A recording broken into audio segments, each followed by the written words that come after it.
డైలాగులు కొడితే కాదు. కేసీఆర్ సార్ ముఖ్యమంత్రి కావాలంటే ఖైరతాబాద్లో ఎమ్మెల్యే గెలవాలి. ఖైరతాబాద్లో ఎమ్మెల్యే గెలవాలంటే మీరు బూత్లో మెజారిటీ తేవాలి. అది లేకుండా మనం అట్లనే గాలిలో మాట్లాడుకుంటూ పోతే నడవదు. అందుకే దయచేసి మిమ్మల్ని అందరినీ కోరేది, మీ అందరినీ ప్రార్థించేది, బీజేపీ పరిస్థితి మంచిగా లేదు, కాంగ్రెస్ పరిస్థితి అంతకంటే అధ్వానంగా ఉంది. ఖచ్చితంగా ప్రజలందరూ మన దిక్కే చూస్తున్నారు. ఎప్పుడు వస్తాడా మళ్ళీ కేసీఆర్ అని చెప్పి చాలా చాలా బేచైనితో చూస్తున్నారు. మీరందరూ కూడా దయచేసి ఈ కార్యక్రమంలో పాల్గొని విజయవంతం చేసుకోవాలి. రెండో మాట, లాస్ట్ మాట, మెంబర్షిప్ కార్యక్రమం కూడా స్టార్ట్ అవుతున్నది. ఈసారి మెంబర్షిప్ మనం డిజిటల్ పద్ధతిలో చేస్తున్నాం. డిజిటల్ అంటే ఏం పెద్ద కన్ఫ్యూజ్ అయ్యే అవసరం లేదు. ఇవాళ రేపు మీరు సినిమా టికెట్లు ఫోన్లోనే బుక్ చేస్తున్నారు. ఇవాళ రేపు మీరు ఏమన్నా ఫుడ్ కావాలంటే ఎక్కడికైనా తెప్పించుకోవాలంటే స్విగ్గీ అంటున్నారు. మీ పిల్లల్ని అడిగితే యాప్స్ అంటున్నారు. అందరూ తెలుసు కదా అందరికీ, ఎరికేనా లేదా? ఇట్లా ఇట్లా ఇట్లా ఫోన్లో పట్టుకొని ఇట్లా ఇట్లా అంటురా లేదా? మా ఆడబిడ్డలు కూడా అదే పని చేస్తారు, ఇట్లా ఇట్లా అంటనే ఉన్నారు. అందుకే మనం కూడా ఏం చేసినామంటే ఇక పుస్తకాలు రాసుడు కోసుడు వద్దు, మంచిగా ఫోన్లలోనే. ఆ ఫోన్లో ఎట్లుంటుందంటే మీ ఇంటికాడికే వస్తారు, వచ్చి అడుగుతారు, అక్క మరి మీరు టీఆర్ఎస్లో మెంబర్ అవుతారా, బీఆర్ఎస్లో మెంబర్ అవుతారా, కేసీఆర్ సార్కు మద్దతు ఇస్తారా అని చెప్పి అడిగి ఏం లేదు మీ పేరు అడుగుతారు. మీరు పేరు కొట్టంగానే మొత్తం డీటెయిల్స్ వస్తాయి ఫోన్లో. యాప్లోనే మీ పేరు కొడితే చాలు, శ్రవణ్ దాసోజు అని ఫోన్లో యాప్లో టైప్ చేయగానే మొత్తం శ్రవణ్ అన్న డీటెయిల్స్ అన్నీ వస్తాయి. ఇంటి పేరు ఏంది, ఆయన అడ్రస్ ఏంది, ఆయన ఎక్కడుంటాడు, తండ్రి పేరు ఏంది, అన్నీ వస్తాయి. మనం రెండే ముచ్చట్లు అడగాలి. ఫోన్ నెంబర్ చెప్పన్నా అని అడగాలి. ఫోన్ నెంబర్ చెప్తాడు, మనం ఒకటి ఒత్తుతాం, ఆయనకు ఓటీపీ వస్తుంది. ఓటీపీ అంటే ఎరికే కదా, 1 టైం పాస్వర్డ్, అది పోతుంది. ఎందుకు? మళ్ళీ శ్రవణ్ అన్న వేరే తప్పు నెంబర్ ఇవ్వకుండా కరెక్ట్ నెంబర్ తీసుకుంటేందుకు ఓటీపీ కొడతాం. అయినాక మళ్ళీ శ్రవణ్ అన్న ఫోటో తీసుకుంటాం. ఫోటో తీసుకొని ఆఖరికి ఒక ట్రిక్ అయితే చేస్తున్నాం. ఇదివరకు మన వాళ్ళు ఏం చేస్తున్నాయి అంటే, అన్న మెంబర్షిప్ చేయండి అంటే ఇళ్ళలో కూర్చొని రాదురు. అవునా? అవును, నిజమేనా? ఈసారి అట్లా కుదరదు. ఈసారి ఏమిటిదంటే అందులో ఒక బటన్ నొత్తితే నువ్వు ఎక్కడున్నావో దొరుకుతావు. నువ్వు జీపీఎస్ కోఆర్డినేట్, నువ్వు నిజంగా పోయి వాళ్ళ ఇంటి ముంగట పోయి చేసినావా, మీ ఇంట్లో వెనక అర్రల్లో కూర్చొని రాసినావా తెలిసిపోతుంది. అది కూడా పెట్టినాం. పెట్టి ఇల్లు తిరిగి మనిషితో ముచ్చట పెట్టి మాట్లాడితే ఏమవుతుందంటే, ఇంతకుముందు శ్రీనివాస్ యాదవ్ అన్న చెప్పిండు, మాట్లాడితే సంబంధం పెరుగుతుంది, మాట్లాడితే అనుబంధం పెరుగుతుంది. అక్క ఇది వచ్చిందా అని అడిగితే రాలేదు వీడు దొంగ ఉన్నాడు అంటారు. మరి రేపు కేసీఆర్ వస్తాడు మళ్ళీ మంచిగా జరుగుతుంది అని చెప్పి కొద్దిగా బుదురకిచ్చి మాట్లాడేందుకు వాళ్ళని మనం మచ్చిగా చేసుకున్నందుకు, దగ్గర చేసుకున్నందుకు, పాటలు చేర్పించుకున్నందుకు అవకాశం దొరుకుతుంది. అందుకే ఈ కార్యక్రమం పెట్టినాం. అది కూడా మీకు మళ్ళొక్కసారి ఆ యాప్ మీద కూడా శ్రవణ్ గారు ట్రైనింగ్ కార్యక్రమం పెడతారు ఖైరతాబాద్లో. ఈసారి కాకపోతే బిఎల్ఎస్ పటిష్టంగా ఉండాలా, ఎవరెవరైతే 2 మంది వస్తున్నారో కరెక్ట్గా ఉండాలా, వాళ్ళని కరెక్ట్గా చేయండి. చేసి మెంబర్షిప్ చేసుకొని కొత్త కమిటీలు వేసుకుందాం. మీకు 6 డివిజన్లు ఉన్నాయి, ఇప్పుడు ఎన్ని అవుతున్నాయి? 8 డివిజన్లు అవుతున్నాయి, ఇంకో 2 డివిజన్లు పెరుగుతున్నాయి. కార్పొరేటర్ కావాలన్న షోకున్న వాళ్ళందరికీ శ్రీనివాస్ యాదవ్ అని చెప్పింది కరెక్ట్. Open competition.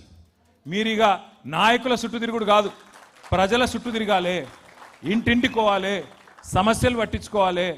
గరీబోళ్ళకి లీడర్ కావాలి, బస్తీ వాళ్ళకి లీడర్ కావాలంటే దటాయించి నిలబడాలి. నిలబడి ఉరుకులాడినట్టయితే టికెట్ వెతుక్కుంటూ సర్వే చేస్తే కళ్ళకు అద్దుకొని మీకు తెచ్చిస్తాం.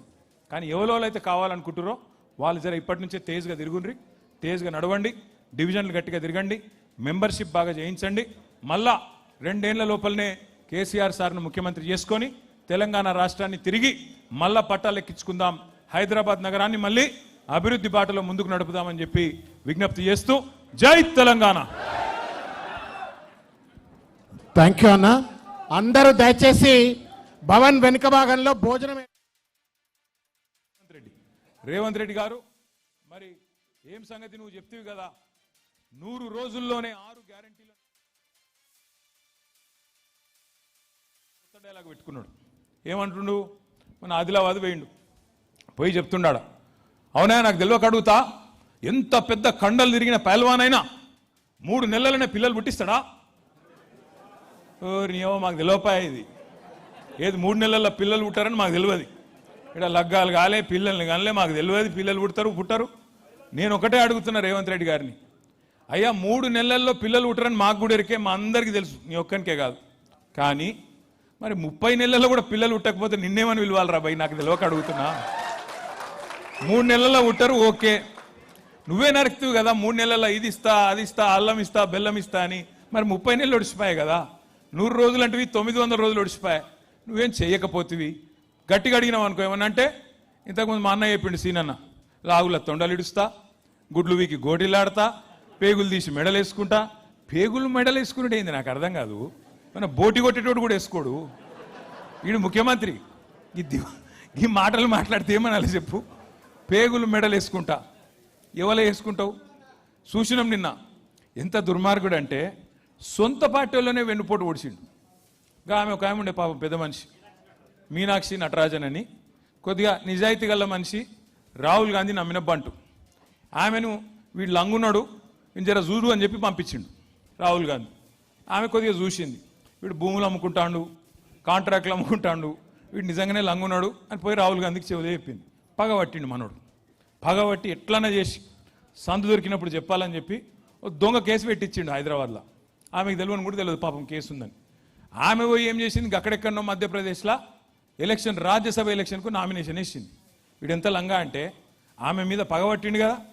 ఈ కేసు ఉన్న విషయం బీజేపీ వాళ్ళకి చెప్పిండు. బీజేపీ వాళ్ళు పోయి ఎలక్షన్ కమిషన్కి షికాయత్ చేశారు. పాపం ఆమెకు రాజ్యసభ రాకుండా చేసిండు. ఒక గసంటోడు. అంటే వేరే వాళ్ళకి శటకోపం పెట్టుడు కాదు, సొంత పార్టీ వాళ్ళకి కూడా గుండు కొట్టిండు, శటకోపం పెట్టిన లంగా రేవంత్ రెడ్డి. అందుకే నేను మీకు చెప్పేది, గతంలో కూడా చెప్పినా మళ్ళీ కూడా చెప్తున్నా, ఇసొంటోళ్ళని నమ్ముకొని మనం తెలంగాణను ముందుకు తీసుకుపోతామంటే కుక్కతోక పట్టుకొని గోదావరి ఇదినట్టే ఉంటుంది. అది అయ్యే పని కాదు.